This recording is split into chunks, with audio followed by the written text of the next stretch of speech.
Boa tarde. A Copa do Mundo acabou e o Nesp Notícias de hoje repercute o Mundial com jornalistas esportivos aqui da cidade. Sem Brasil na final, torcida bauruense se divide entre Argentina e Alemanha. De novo, UPAs ficam sem médicos no fim de semana.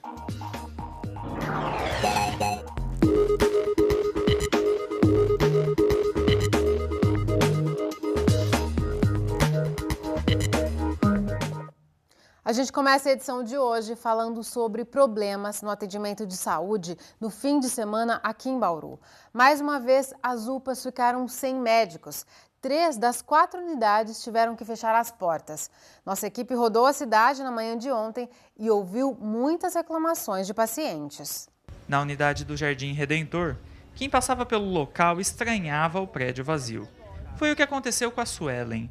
Ela procurou a unidade porque o tio precisava de um medicamento, mas a busca foi frustrante. Meu tio ele tem uma medicação que ele tem que fazer todos os dias, no mesmo horário, e ontem eu cheguei para fazer essa medicação, inclusive até adiantei por conta do jogo. Cheguei aqui, estava fechada e a informação era que abria às 19 horas, só que eu cheguei às 19 horas também e eu tive que ficar 1h30 esperando atendimento para ele, porque estava em dúvida se havia médico, o médico ia vir ou não. E hoje está fechado também, e aí eu não sei agora onde que eu tenho que ir para poder fazer essa medicação, né, que ele tem que tomar. Já no Meridota, a UPA até chegou a funcionar, mas sem médicos de plantão. Quem procurou o local teve que voltar para casa sem o atendimento que precisava. Vergonha, moço, nem curativo faz. A dificuldade da Secretaria de Saúde em informar escalas para o atendimento durante os fins de semana nas UPAs é um problema recorrente em Bauru. Neste sábado e domingo, os médicos que aceitaram trabalhar no plantão foram direcionados para o Pronto-Socorro Central e para a UPA da Bela Vista. O resultado foi que a unidade ficou cheia. José Roberto veio à unidade acompanhar um primo, mas mesmo com médicos trabalhando no local, foi difícil conseguir atendimento. A gente chegou ontem e informaram para a gente que não tinha médico. Aí hoje a gente voltou, aí parece que tem um médico aí atendendo toda a população do Bela Vista. E há quanto tempo vocês estão aguardando? Há uma hora e meia. Para tentar resolver essa falta de médicos nos plantões, o secretário de Saúde, Fernando Monte, o prefeito, Rodrigo Agostinho, além de vereadores e representantes da administração, se reuniram na manhã de hoje. Eles discutiram algumas possibilidades, como a redução da carga horária dos médicos para tentar atrair mais profissionais. A Fundação Regional de Saúde, que está em fase de registro em cartório, também poderia ser uma alternativa, principalmente para contratar médicos socorristas com mais agilidade que a administração direta. Essas medidas ainda estão sob avaliação de impacto financeiro e elas precisariam ainda passar por votação da Câmara Municipal. Para discutir essas propostas, foi marcada uma reunião com os médicos da rede municipal para essa quarta-feira agora. A expectativa do secretário de Saúde e do prefeito é de firmar um compromisso entre as partes. Começaram hoje as inscrições para o estágio no programa Acesse Escola, da Secretaria Estadual de Educação. O estágio é voltado a alunos de primeira e segunda séries do ensino médio. Eles podem trabalhar na própria unidade de ensino, orientando sobre o uso de equipamentos das escolas. A Bolsa Auxílio é de R$ 500. Um cadastro deve ser feito até o dia 22 pelo site da Secretaria de Educação no link Estágios. A prova está marcada para o dia 17 de agosto. Guilherme Tavares para o Nesp Notícias.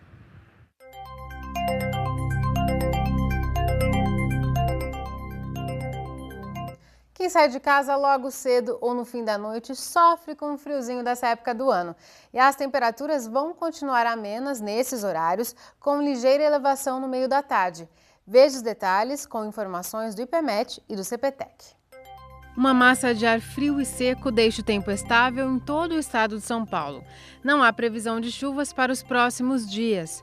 Em Bauru, a umidade do ar agora é de 43%. Os ventos sopram a apenas 5 km por hora. Nesta segunda, a temperatura variou entre 13 e 24 graus. Amanhã a previsão é de que a mínima fique em 16 e a máxima chegue a 26 graus. Na sequência, a gente fala da saúde dos animais. Você vai ver que eles também vão ao dentista. O Unesp Notícias volta já já. Quem visita o zoológico de Bauru se encanta com a diversidade dos animais que moram no local. E para estarem sempre saudáveis, os bichos não dependem apenas de uma alimentação balanceada. Eles recebem até tratamento odontológico. Toda segunda-feira, um deles vai para o consultório do dentista. Não, 100, 200. Em 6 meses, a leoa Jubara chegou a 100 quilos, 20 a mais depois que foi castrada e porque passou a comer mais. A alimentação melhorou com as visitas frequentes ao dentista. Ela e outros bichos do zoológico de Bauru, principalmente os carnívoros, passam periodicamente por atendimento odontológico. Há 6 anos, o Clóvis deixou de atender apenas no consultório para tratar de bichos com dentes bem maiores que os nossos. Tem a facilidade de um lado, que ele está anestesiado, tem anestesia geral, tá? O manuseio se torna um pouco mais fácil. Mas, dependendo do procedimento, ele fica um pouco mais complexo, justamente por causa da adaptação de alguns instrumentais, de algum material, né? Enquanto o Clóvis cuida da boca, a veterinária aproveita para medir a temperatura e os batimentos cardíacos. Ela também aplica soro e registra a evolução da saúde da leoa.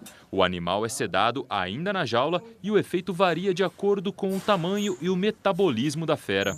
O procedimento tem que ser rápido. A Jubara vai dormir por apenas 1 hora. O trabalho aqui é preventivo, justamente para evitar que o bicho tenha algum problema de saúde por causa de uma alimentação deficiente.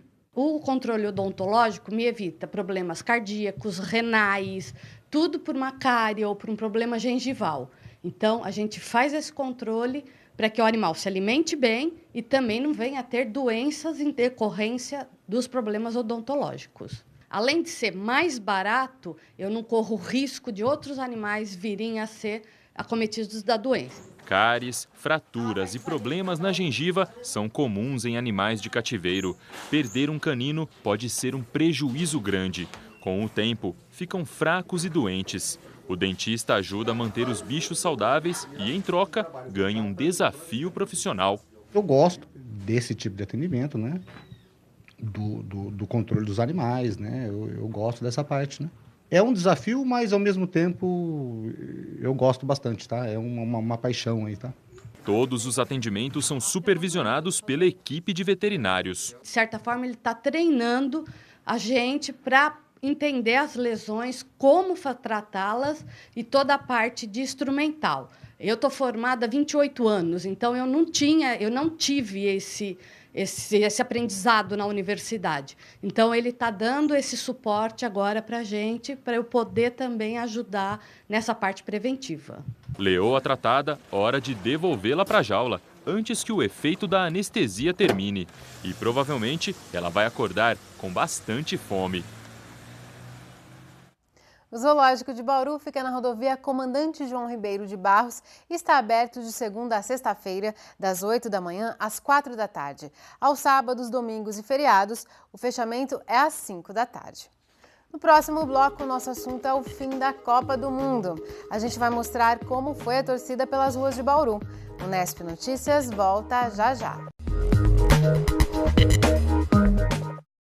Nos últimos dias, a gente quis saber a sua opinião sobre os destaques da Copa do Mundo. 45% dos que votaram disseram que a falta de grandes manifestações durante o evento foi a principal surpresa. Já a organização do Mundial ficou em segundo lugar, seguido do avanço de seleções menos tradicionais e do nível de qualidade dos jogos. E o Brasil se despediu da Copa da maneira mais melancólica possível. Perdeu a disputa pelo terceiro lugar por 3-0 para a Holanda. Quem está comemorando até agora são os alemães. Num jogo bastante disputado, com um gol na prorrogação, a seleção alemã conquistou o 4º título em mundiais. Nós acompanhamos os bauruenses que saíram de casa para assistir ao jogo. A disputa pelo título de campeão da Copa do Mundo não mobilizou muitos bauruenses.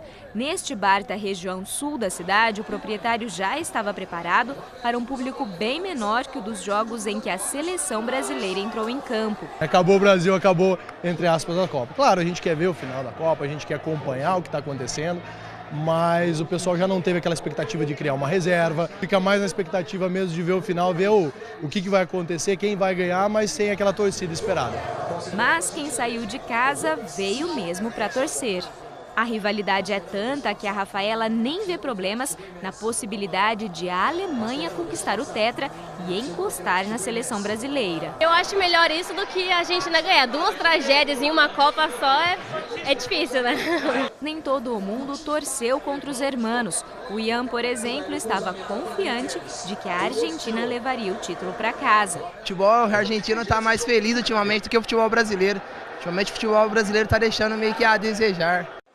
E já prevendo um jogo disputado, arriscou um palpite modesto. 2-0 Argentina sobre a Alemanha. Os 2 gols de Messi.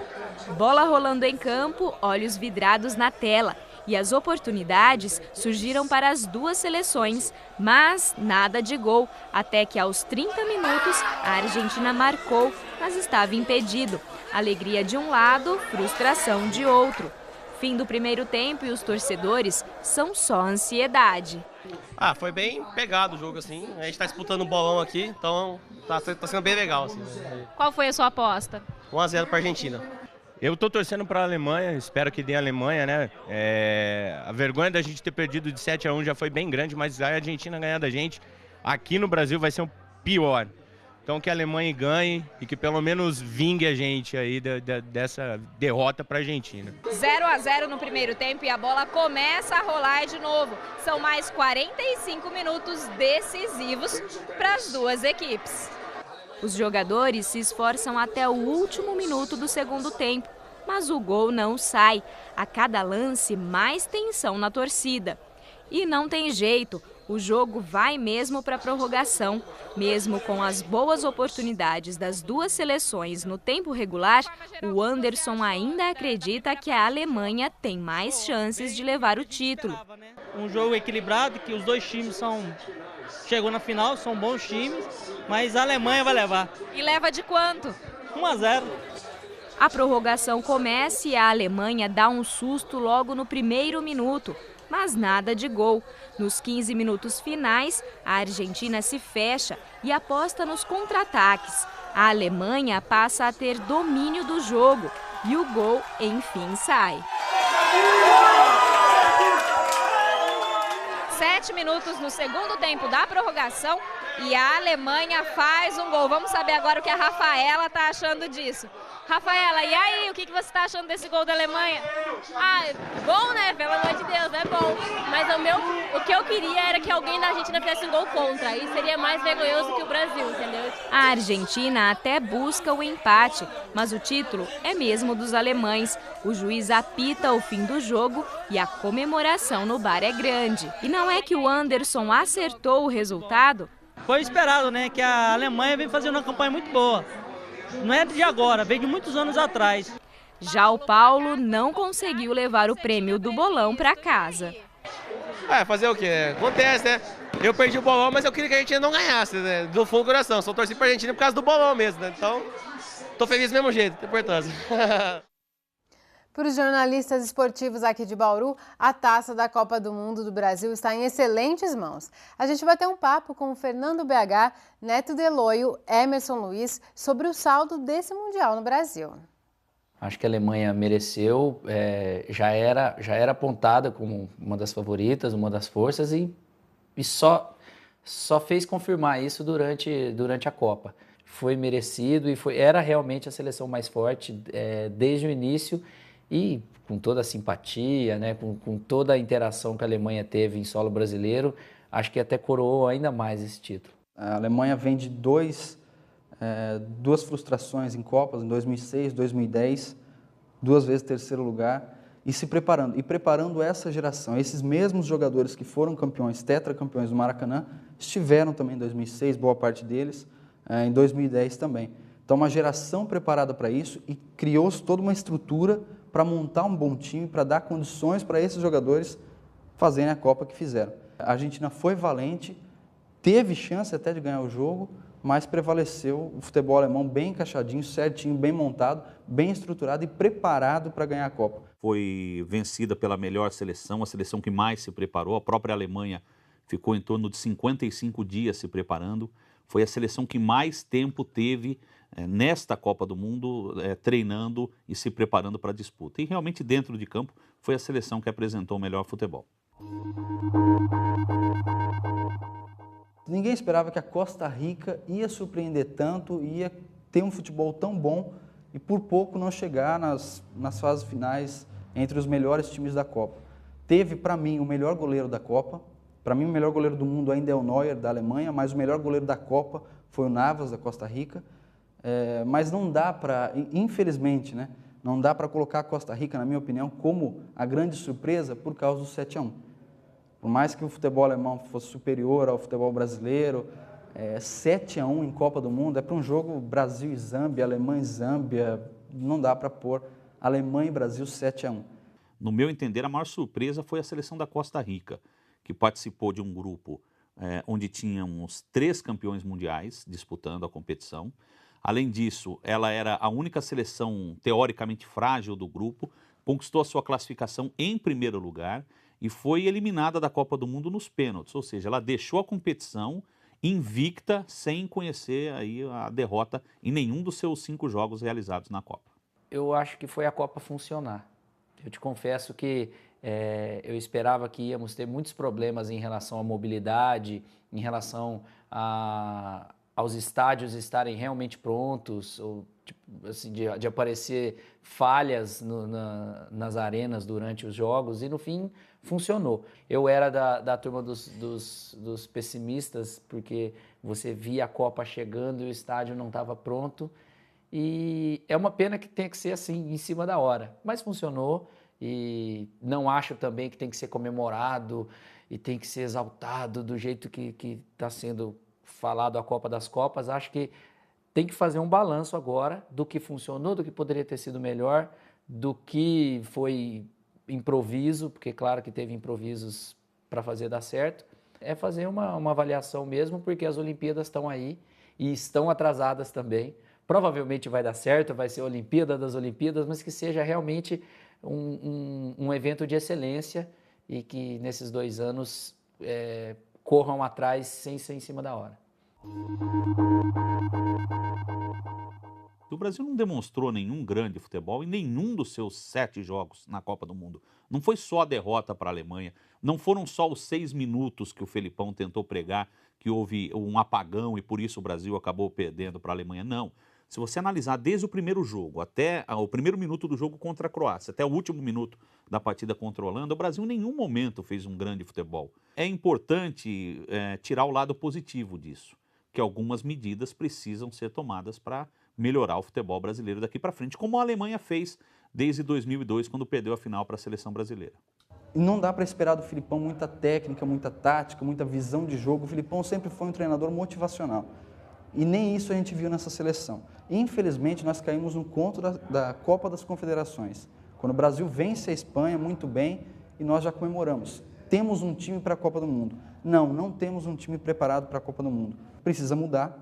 O ciclo do Filipão acabou e isso o 7-1 já decretou. Precisamos de um novo treinador com uma nova visão de jogo, mas principalmente o que faltou para essa seleção. Para a seleção brasileira, não para esse time, mas continuidade e trabalho. Sempre que tem um tombo desse tamanho, a hora de se levantar com autocrítica. A comissão técnica que foi dissolvida agora já é o primeiro sinal, mas espero que a próxima não venha com a mesma filosofia. E quando eu digo isso é em relação a planejamento de amistosos. O Brasil joga muito em Miami, em Londres, eu acho que para começar tem que jogar nos estádios da Copa. Os tais elefantes brancos serão menos elefantes brancos se receberem a seleção brasileira em seus amistosos. Se vai ser técnico estrangeiro ou não, eu acho que a coisa vai muito além. Personificar no técnico da seleção brasileira a solução dos problemas é muito simplório. Se você analisar, o Brasil vai ter que correr muito em busca de soluções para alguns estádios que poderão se tornar alguns elefantes brancos, vide Amazonas, a Arena Pantanal, o próprio estádio de Brasília, um belíssimo estádio, mas que não tem futebol para enchê-lo pelo menos uma única vez no ano, se não for por clubes de outros estados indo jogar até lá. Mas eu acho que o futebol brasileiro, essa derrota para a Alemanha, mexeu um pouco na ferida do torcedor. E talvez esta derrota tenha sido importante, sim, para iniciar essas mudanças que são necessárias aí no futebol brasileiro. A melhoria do transporte, melhoria em aeroportos, isso não teve. Mas o grande legado dessa Copa, na minha opinião, foi até antes da Copa, né? As manifestações, o protesto, o povo brasileiro parando, pensando e reivindicando. Fora a lição que a gente teve dentro de campo, né? A lição de que não basta ter talento, tem que trabalhar e tem que saber trabalhar, porque senão não adianta. A gente vai ver um abismo do tamanho de um 7-1. Que a gente ia receber bem, ia receber com carinho os estrangeiros, isso já era sabido. Eu acho que fica como legado que a gente pode transpor para a nossa convivência interna todo esse jeito acolhedor. A gente ainda tem muitas diferenças internamente, muitos preconceitos. O que está mais aflorado hoje em dia é o preconceito social. Tem alguns viadutos novos, tem algumas avenidas, algumas facilidades, aeroportos reformados que ainda vão terminar as obras, mas eu acho que isso é pouco perto do que a gente pode ter de hábitos e de consciência.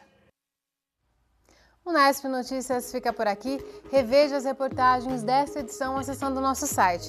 Para você, uma ótima semana. A gente volta a se encontrar amanhã às 5h30 da tarde, ao vivo. Tchau!